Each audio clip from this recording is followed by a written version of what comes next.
Just last night, top intelligence officials confirmed again that both Russia and Iran are working to influence this election.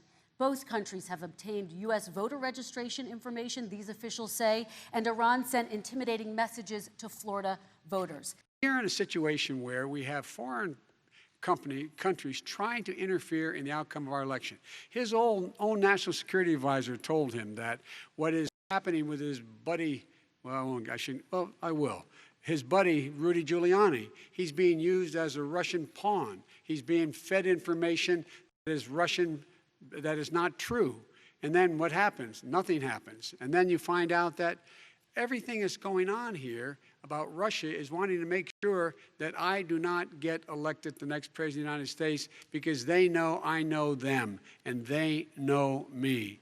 I don't understand why this president is unwilling to take on Putin when he's actually paying bounties to kill American soldiers in Afghanistan, when he's engaged in activities that are trying to destabilize all of NATO. I don't know why he doesn't do it, but it's worth asking the question, why isn't that being done?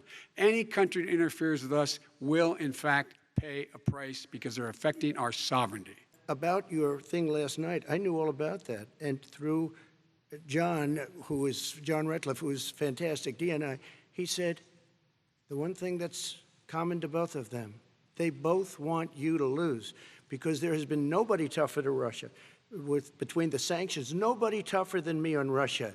Between the sanctions, between all of what I've done with NATO, you know, I've got the NATO countries to put up an extra $130 billion, going to $420 billion a year. That's to guard against Russia. I sold, while he was selling pillows and sheets, I sold tank busters to Ukraine. There has been nobody tougher on Russia than Donald Trump.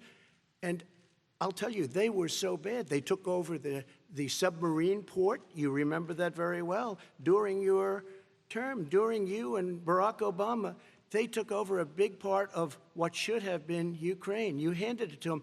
But you were getting a lot of money from Russia. They were paying you a lot of money, and they probably still are.